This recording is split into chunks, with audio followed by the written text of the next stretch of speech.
everyone, welcome back to Boundless Learning. In this video, I'll be discussing a very important topic for class 9th chapter, which is cell. We'll be discussing the topic of cell theory.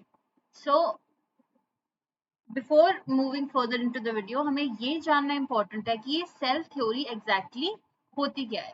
तो cell theory किस चीज को describe करती है? It describes the basic concepts of how life on earth functions.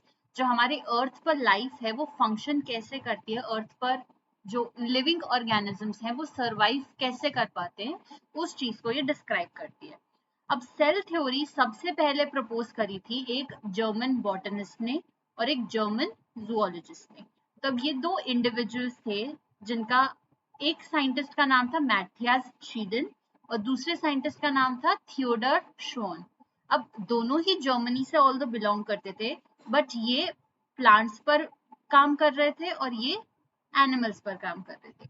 Almost at the same time इन्होंने 1838 में काम करना शुरू किया था और इन्होंने 1839 में. दोनों ने ही सेल थ्योरी प्रपोज करी थी. अब ऑल्दो ये इंडिविजुअली काम कर रहे थे, अलग अलग अपने लैब्स में काम कर रहे थे, बट बाय चांस इन दोनों ने एक ही थ्योरी प्रपोज करी थी, which is the cell theory. तो इन दोनों के एफर्ट्स को कलेक्टिवली हम बोलते हैं that it is cell theory. अब सेल थ्योरी के कुछ पोस्टुलेट्स होते हैं जिसको हम आगे जाके डिस्कस करेंगे, लेकिन सबसे पहले इन्होंने जो थ्योरी प्रपोज करी थी उसके कुछ ड्रॉबैक्स आ जाते हैं. फर्स्ट ड्रॉबैक क्या था? फर्स्ट ड्रॉबैक ये था कि इन्होंने जो सेल्स के बारे में हमें चीजें बताई थी उसमें उन्होंने उस सेल का ओरिजिन डिस्क्राइब नहीं किया था कि सेल्स ओरिजिनेट कैसे होते हैं, सेल्स का जन्म कैसे होता है, सेल्स का बर्थ कैसे होता है, ये चीज उन्होंने डिस्क्राइब नहीं करी थी.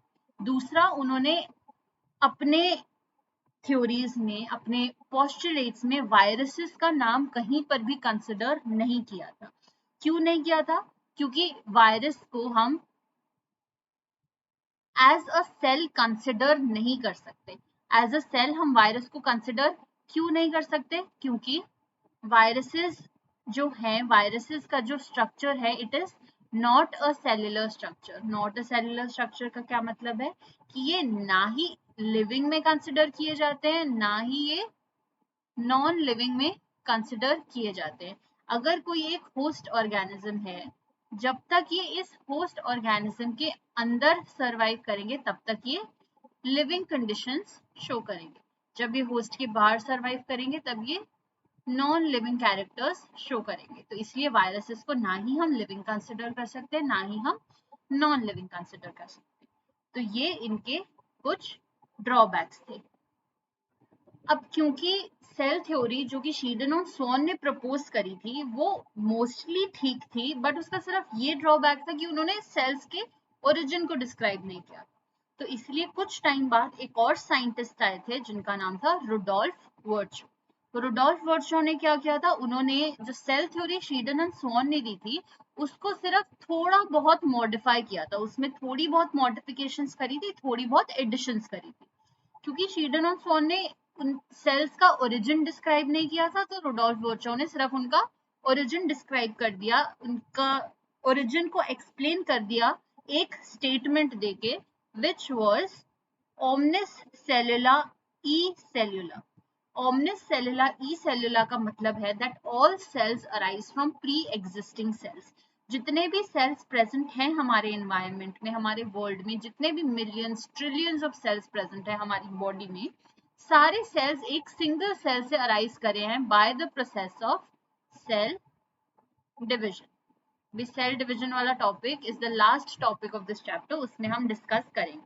सेल डिविजन का बेसिकली मतलब है कि अगर ये कोई सेल है, ये सेल डिवाइड करता है to give rise to two cells. यही दो सेल्स आगे जाके और फर्दर डिवाइड करेंगे to give rise to 4 individual cells. तो अब अगर हम यहाँ पे सिर्फ इस सेल को कंसिडर करें, ये सेल अल्टीमेटली किससे आया है? इस सेल से, by the process of cell division. ये इन्होंने मॉडिफाई किया. Now let's discuss the postulates of cell theory. Cell theory के 3 बेसिक पोस्टुलेट्स थे. फर्स्ट पोस्टुलेट कहता है that all living organisms are composed of cell. चाहे कोई भी लिविंग ऑर्गेनिज्म हो, be it small microorganisms, microbes like bacteria, या फिर कोई plant हो, कोई animal हो, कोई insect हो, कोई भी ऐसा organism which is living, which is considered living, that organism will be composed of cells. यहाँ पे आप एक डॉग की फोटो देख सकते हो. Dog is also made up of cells. कोई भी लिविंग ऑर्गेनिज्म अगर होगा तो वो सेल से ही बना होगा. This was the first and the foremost postulate of the cell theory. अब ये जो सारे पोस्टुलेट्स हैं, ये सारे पोस्टुलेट्स दिए थे किसने? शीडन एंड स्वॉन ने. बट एक जो लास्ट पोस्टुलेट है, इसका जो थर्ड पोस्टुलेट है, वो दिया था रुडोल्फ वर्चॉव, क्योंकि उन्होंने सिर्फ शीडन एंड स्वॉन की सेल थ्योरी को मॉडिफाई किया था. So this was the first postulate. Second postulate कहता है कि cell is the structural and functional unit of life. Cell एक ऐसी basic entity है which can be considered as the structural as well as the functional unit of life. Structural क्योंकि ये cell को, हमारी body को structure provide करता है और इसके पास कुछ specific functions होते हैं to perform in the body. The cell is the structural and functional unit of life. Third and the last postulate was, it was given by none other than Rudolf Virchow. Rudolf Virchow ने कहा था, क्या बोला था उन्होंने? Omnis cellula e cellula. तो उन्होंने यही चीज जो all cells arise from pre-existing cells, इसी चीज को उन्होंने अपनी लैंग्वेज में बोला था, that omnis cellula e cellula, which simply means that all cells arise from pre-existing cells. यही चीज आप यहाँ पे इस वीडियो में देख सकते हो कि ये जितने भी सारे सेल्स हैं, 3 सेल से 6 सेल्स की फॉर्मेशन हो रही है by the process of cell division. जितने भी सारे सेल्स हैं इस एनवायरनमेंट में, सारे किसी प्री एग्जिस्टिंग सेल से ही ओरिजिनेट हुए हैं.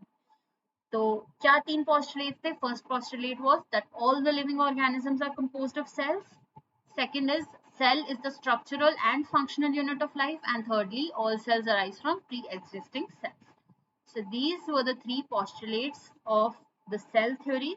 क्या चीज इंपॉर्टेंट है इस सेल थ्योरी में? सेल थ्योरी में सबसे पहले है कि व्हाट इज सेल थ्योरी. ठीक है, सेल थ्योरी क्या होती है, ये चीज आपको जानना इंपॉर्टेंट है. Second है names of the scientists who proposed the cell theory. 2 scientist थे मेनली, शीडन एंड स्वॉन. उसके बाद हमें डिस्कस किया था कि इसके ड्रॉबैक्स क्या थे. अब ड्रॉबैक्स है तो उन ड्रॉबैक्स को ओवरकम करने के लिए कौन से साइंटिस्ट आए थे? रुडोल्फ वर्चॉव. इन रुडोल्फ वर्चॉव ने क्या किया था? शीडन एंड स्वॉन की प्रपोज्ड सेल थ्योरी को इन्होंने मॉडिफाई किया था. और lastly we have the postulates of the cell theory. 3 total postulates थे. First postulate was that all the organisms are made up of cells. Second postulate was that cell is the structural and functional unit of life. And third postulate was all the cells arise from pre-existing cells. So I hope this topic was clear to you. ज्यादा complex topic नहीं है, बहुत simple है. सिर्फ 3 postulates हैं इस theory के, but it is very very very important from exam point of view. So I hope you like the video. अगर आपको ये वीडियो पसंद आया हो, आपको ये टॉपिक समझने में आसानी हुई हो through this video, so kindly support me and kindly subscribe to the channel.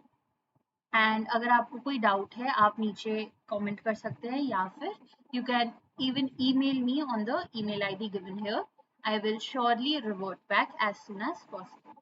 Thank you so much for watching. Keep learning.